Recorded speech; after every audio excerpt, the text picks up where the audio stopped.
నిజం చెప్పాలి అంటే ఒకటి కాదు, 2 కాదు, 3 కాదు. కొన్ని పదుల ఛానల్స్ అసలు గంటకి తేడా లేకుండా ఇస్తూనే ఉన్నారు. ఏంటి అసలు దీన్ని అంతటి వెనుక అంటే ఎక్కడ కూడా అలసిపోకుండా అంత ఓపికగా మీరు దాని గురించి మాట్లాడడానికి గల కారణం ఏంటి అసలు? ఫస్ట్ ఆఫ్ ఆల్ అందరూ ఫ్రెండ్సే ఎక్కువ ఉన్నారు మీడియాలో. 18 ఏళ్ళు ఈ మీడియాలో ఎంతోమంది జెమినీ, జిమా మ్యూజిక్లో, ఇంకా బిగ్ ఎఫ్ఎంలో చాలామంది విలేకరులందరూ మన ఫ్రెండ్సే అండ్ యూట్యూబ్ ఛానల్స్ వాళ్ళు కూడా. సో ఆ ఫ్రెండ్షిప్తో ఫస్ట్ కొంతమంది పిలిచారు, ఇంకా తర్వాత అట్లా కంటిన్యూ అయింది. బట్ నాకు ఒకటే అంటే చెప్పిందే మళ్ళీ ఇంకో చోట చెప్తే బోరు కొడుతుందేమో అని కూడా ఒక చిన్న అనిపిస్తూ ఉండే.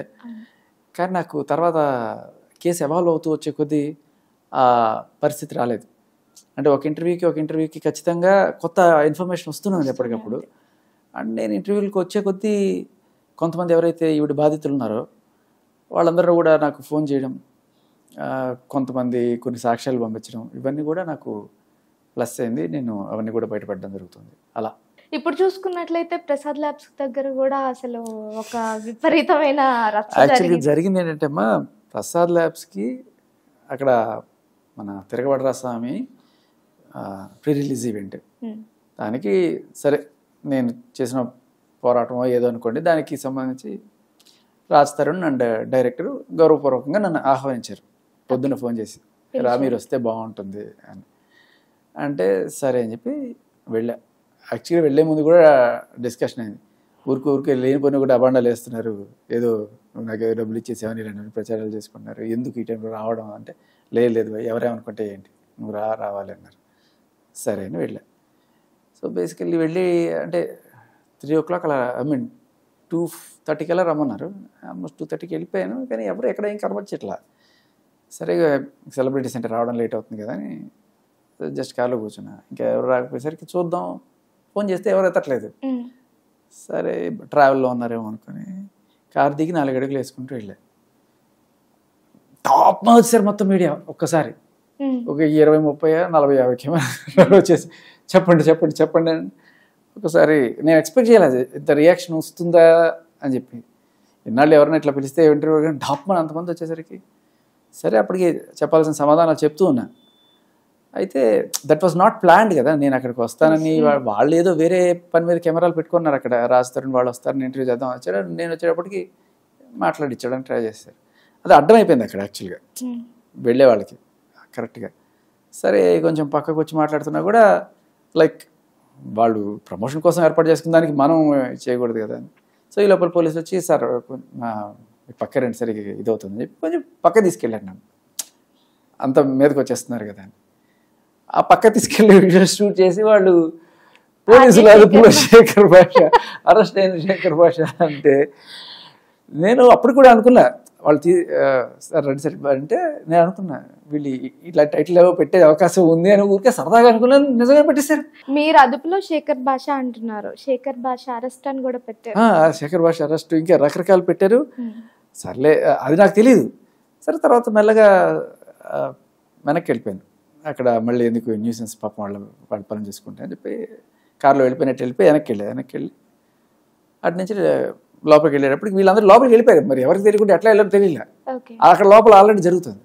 ఇంకా సరే మెల్లగా లోపలికి వెళ్ళి కూర్చున్న తర్వాత మా ఇంట్లో మా ఆవిడ ఫోన్ చేసింది. ఇక్కడ ఏంటి నేను అరెస్ట్ చేసేట్టు కదా. ఆవిడ 8th month pregnant, full tension పడిపోతుంది పాపం. ఏడుపు పడపలు అంటే ఎక్కడికి పోలేదే, నేను ఇక్కడే ఉన్నాను, శుభ్రంగా ఉన్నాను చూడని చెప్పి వీడియో కాల్ చూపించి మరేంటి అలా పెడుతున్నారు అది అంటే అది వాళ్ళు తమ్నెల్స్ పెడతారు, తమ్నెల్స్ చూసి నువ్వు అట్లా షాక్ అవ్వకూడదు అది చెప్తే సరే నువ్వు తొందరగా అర్జెంట్గా ఇంటికి రా అంటే సరే వస్తానులే అని చెప్పి తర్వాత నాకు ఎందుకో డౌట్ వచ్చింది. సరే ఈ వీడియో ఎలా యాక్ట్ అయితే ఇంకా మా నాన్న పెద్దవాళ్ళు కదా, ఆయన టెన్షన్ పడితే వెంటనే నేను మా నాన్నకి ఫోన్ చేసి నాన్న ఇది ఇట్లాంటివి వస్తున్నాయి నువ్వేం టెన్షన్ పడకు, సరే వాళ్ళు ఏదో తమ్నెల్స్ అలా పెడతారని చెప్తే సరే ఆయన తీసుకున్నారు. మా నాన్న మా అమ్మకి చెప్తారనుకున్నా కానీ మా అమ్మకి ఎవరో ఫోన్ చేసేసారు. మా అమ్మ వీడియో కాల్ చేసి ఒరే ఎక్కడ అంటే మళ్ళీ వీడియో కాల్ అని చేసి మనం సేఫ్గానే ఉన్నాను, నాకేం టెన్షన్ పడద్దు అని చెప్పుకుంటూ వచ్చి ఇంకా తర్వాత ఇంకా మెసేజ్ మీద message, sir we are worried about you, మీరు అరెస్ట్ చేశారా? అది లేదు అని చెప్పి ఒక్క తమ్మునేలు ఇంత పని చేసింది అనమాట.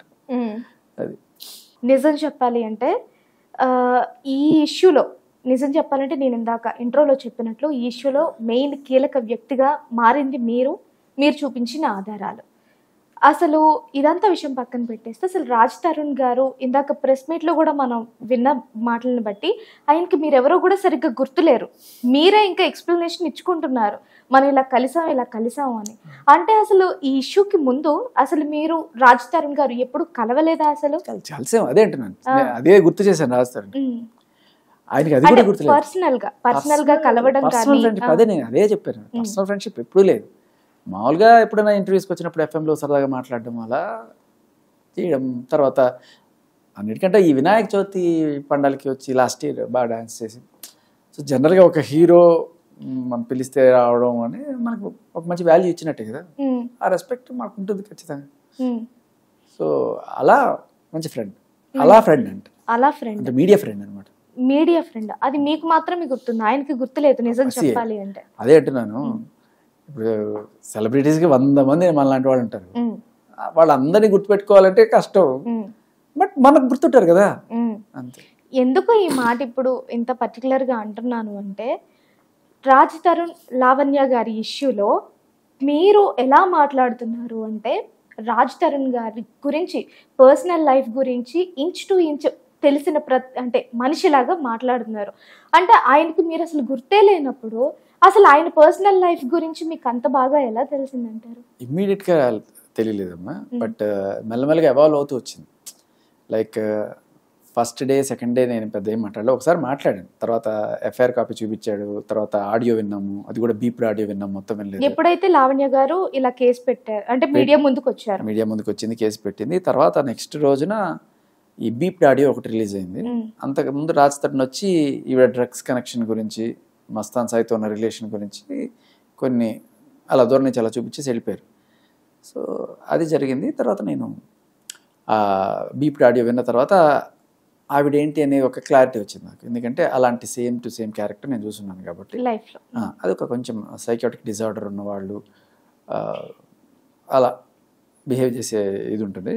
వాళ్ళకి ఏంటంటే జనరల్ విపరీతమైన స్వార్థం ఉంటుంది. నేను అనుకున్నదే, నేనే మనిషి, ఇంకెవరు మనిషి కాదు, నువ్వు చచ్చినా ఏమైపోయినా నాకు అవసరం లేదు. వాళ్ళకి గిల్ట్ కానీ అలాంటివి ఏమి ఉండవు, జాలి దయ అట్లాంటివి ఏమి ఉండవు అనమాట. నేను బతకాలి, దానికోసం నేను ఏమైనా చేస్తాను, నేనే బతకాలి అండ్ దానికి తోడు ఒక పైశాచిక ఆనందం, శాడిజం, ఇలాంటివన్నీ కూడా, ఇవన్నీ నేను చూశాను ఒక మనిషిలో. యాజ్ ఇట్ ఈస్ కరెక్ట్గా మ్యాచ్ అయిపోయింది అన్నమాట, ప్యాటర్న్ సేమ్ సైకాలజీ తోటి ఉంది. ఇది ఒక డిజార్డర్ అనుకున్నాను, but at the same time అది విన్నప్పుడు మనోడు బాధితుడురా అని ఖచ్చితంగా ఫిక్స్ అయిపోయాయి. ఎందుకంటే ఏవో సెలబ్రిటీస్ అంటే సంబంధాలు ఉండవు, బోల్డ్ మనతో తిరుగుతారు, ఈ అమ్మాయికి నిజంగానే అన్యాయం జరిగి ఉంటుంది, ఇలా రాస్తుంటారు కదా. సెలబ్రిటీ లైఫ్ చీకట్టుకోవడం ఎవరికి తెలియదు. ఎంత మీకు అక్కడ డౌట్ వచ్చింది అండ్ ఆడియో బీప్ లేకుండా వినాలని చాలా ట్రై చేశాను.